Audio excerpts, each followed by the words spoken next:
Good morning, students. I am your geography teacher, Mrs. Salat Fatma.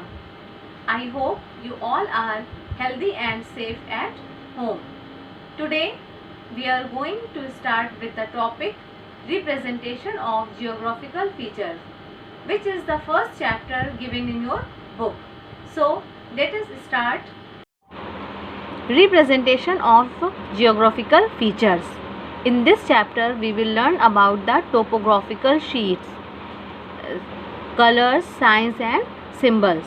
So, in this chapter, we will learn about what is the use of the color, sign and symbols on the topographical sheets. So, first you should know about what is the meaning of topography. The word topography means the shape of the land surface. Thus, topographical maps are large-scale maps that show both natural features such as mountains, hills, rivers, lakes, plateaus, cliffs, etc. and man-made features such as settlements, roads, railway tracks, wells and embankments. Embankments means dams. They are also called topographical sheets or topo sheets. In a topographical map, the shape of the land is generally shown by contoured lines. The imaginary lines that join points of equal elevation on the surface of the earth above or below a reference point such as mean sea level. So, what is a contour lines? A contour is a line joining the places of same heights. So you can see in the picture of the screen, person A is at below sea level. This is the sea level. So person A is at below sea level. Person B is at 0 contour line and person C is at 50 meters above the sea level. The shape of the contour line is irregular as they depend upon the land forms. Contour lines cannot cut one another. Based on the type of landscape, the distance between two contour lines is determined. When looked close together, the contour lines indicate a steep slopes. We can say that contour lines join places that lie at the same altitude above sea level. For example, if point X and point Y lie on the same contour line, both will have the same elevation above sea level. The interval between two consecutive contour lines indicates the nature of terrain in a place. The interval between two contour lines, this is the interval of the two contour lines. For example, closely spaced contour lines indicates hilly or mountainous terrain. Contour lines that are more widely spaced indicates a gentle slope, and contour lines that are far apart indicate flat terrain. Now you can see this is a topographical map. So topographical maps show the following features such as relief. In relief, topographical maps show the mountains, valleys, cliffs, plains, plateaus and depressions. Second is water bodies.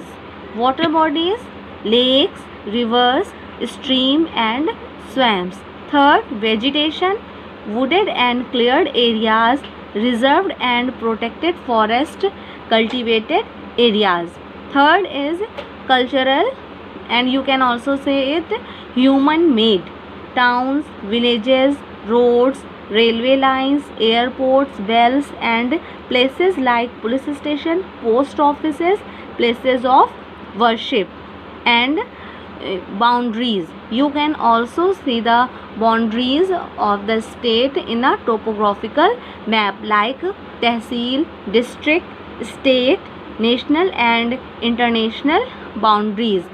The topographical map provides a heap of information of both natural and man-made features.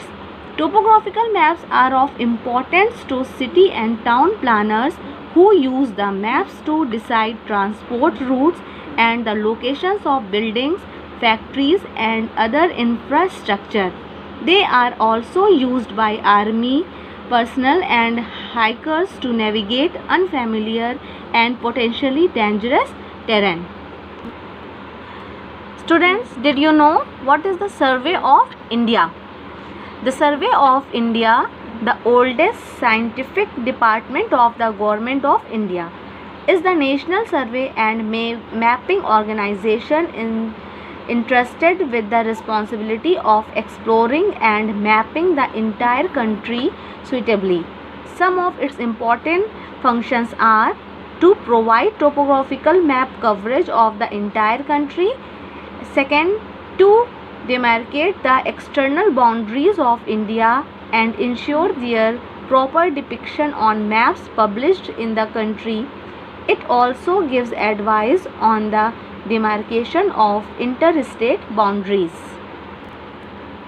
Now, I am going to tell you what is the use of colors on topographical maps. In the interpretation of contour maps, colors play a very significant part as they are used for a reason. They represent certain physical, economic and cultural features. In the absence of colors, it would be virtually impossible to interpret the map. So student, you can see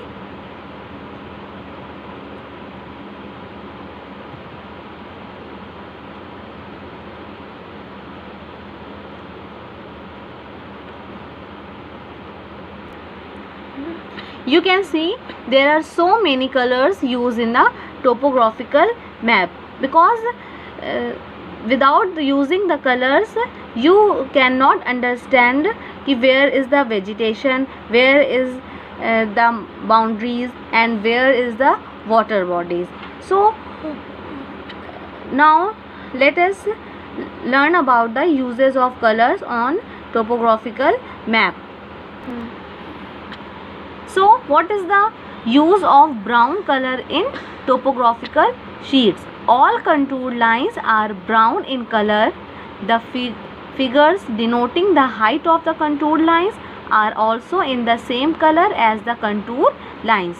Sand hills, sand dunes and shifting sand are also indicated by the same color. Next is black color. All names and abbreviations, for example, of post offices and police stations are shown in black. Objects such as railway tracks, telephone and telegraph lines, grid networks of parallel and meridians, surveyed trees, graves, boundary pillars, dry water bodies such as streams, ponds, tanks and river banks, all boundaries, international, state and district are shown in black color. What is the use of blue color in topographical map? All perennial water bodies including lined and unlined wells, tanks, ponds, rivers as well as seas are shown in blue. Next, white color. What is the use of white color in topographical sheet? All barren and uncultivated lands are shown in the white color. Next, red color. All roads, metalled or unmetalled, car tracks, footpaths and bridges are in red. Small, large and scattered settlements including towns and villages, whether habited or uninhabited, forts, towers and places of historic interest, also known as antiquities, and huts that are either temporary or permanent are shown in red. Religious places of worship such as church, temple, including Eidgah and tombs are in red. Lighthouses are also shown in red. Arbitrary grid lines including easting and northing are also shown in red color. Yellow color. All cultivated area are in yellow. So in topographical sheets, where are the cultivated areas are shown with the yellow color, and green color. Green, as you can understand the green, so what will come in your mind? Forest, jungle. So all forest and jungle areas including woodlands are shown in green. Different types of trees are drawn in green. Now I am going to tell you what is the meaning of symbols used on topographical maps. So students, when you look at the topographical sheets, you will see there is a lots of symbols used. So what is the meaning of these symbols? So first symbol is a international boundaries. When you look these types of symbols, what is meaning of these symbols? This is a international boundaries. International boundaries are shown as a series of dashes and dots on a contour map. Such a lines form the border between two countries. Second is a state boundaries that are demarcated form the border between the states within a country itself.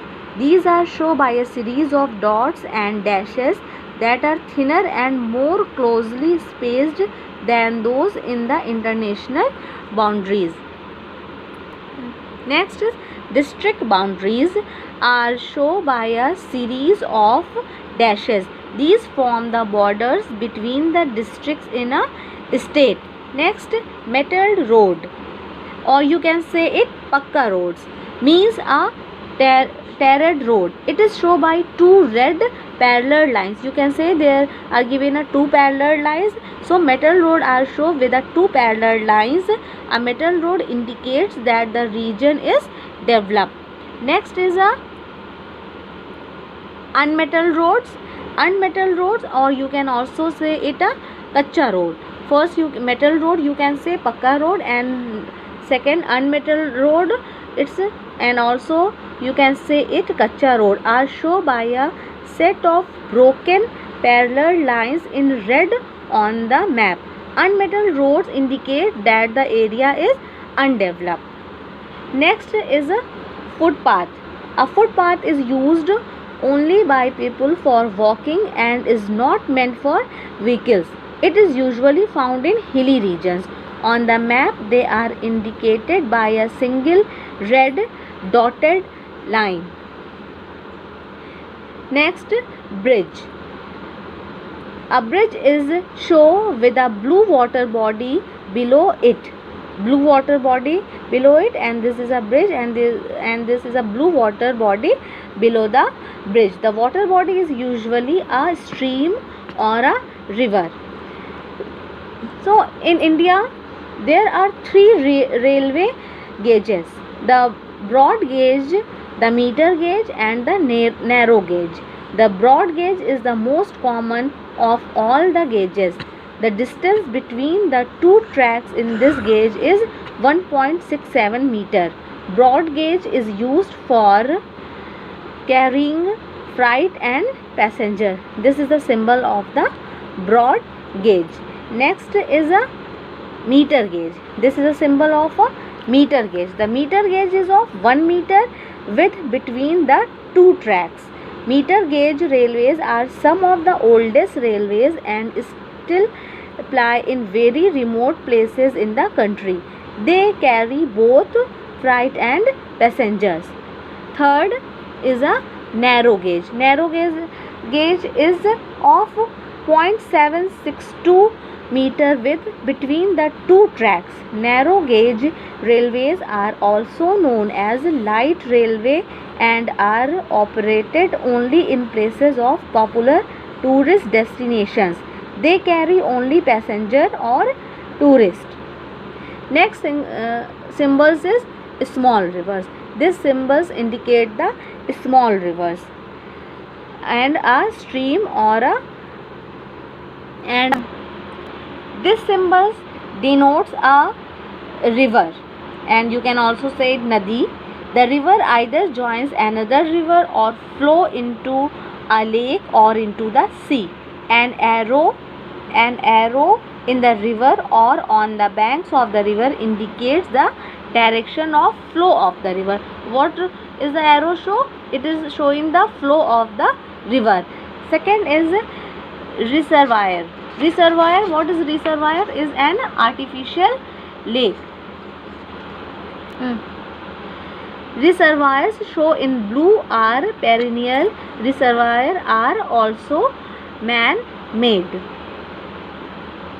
Next is grassland. This is a symbol of grasslands as shown on the topographical sheet. Grasslands are found in regions where rainfall is not adequate to support trees. The presence of grassland would indicate pasture land and cattle rearing.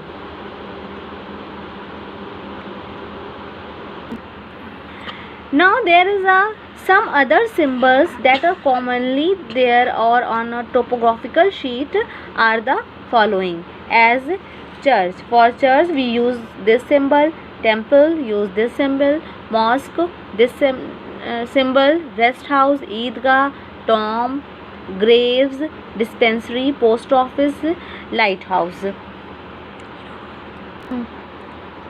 Settlement on topographical sheet. So what is settlements?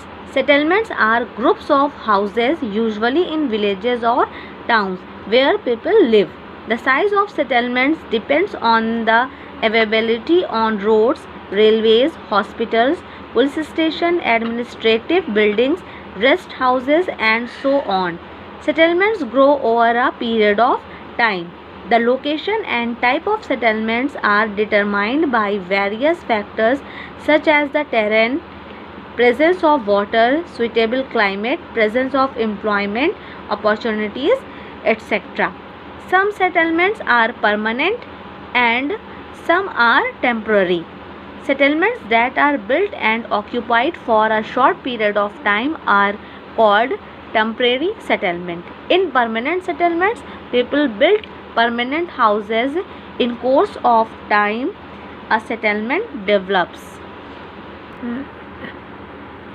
Occupations.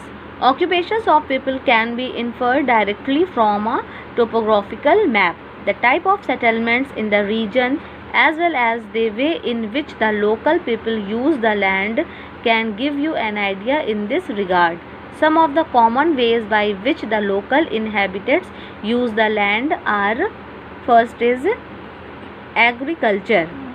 In agriculture, if large tracts of land indicates cultivation of crops, then most of the people are farmers or cultivators. Second is mining. If there are indication of mines and quarries, then mining or working in quarries can be inferred as the main occupation. And third is fishing. If a settlement is near a large river or the sea coast, fishing will obviously be the main occupation of the inhabitants. Fourth is a manufacturing. Large settlements such as towns will indicate the presence of factories and hence manufacturing will be the main occupation. Last, trading. A large settlement with many cart tracks, roads and railway lines covering will indicate that the town is market town with access to trade and commerce. Transport and communication. When you look at a topographical map, you will notice many different red lines of varying width running all across it. There are also some black lines that go across the map. These lines are symbols of roadways and railway tracks. These lines indicate the type of communication present in the area. They also reflect the various modes of transport that are being used in the area. Land use. Land use refers to the way a piece of land is used in the area. The relief of the land determines the type of activity that takes place on the land. In highlands such as hills, mountains and plateaus, where the slope of the land is generally steep, the land is used for grazing sheep and goats.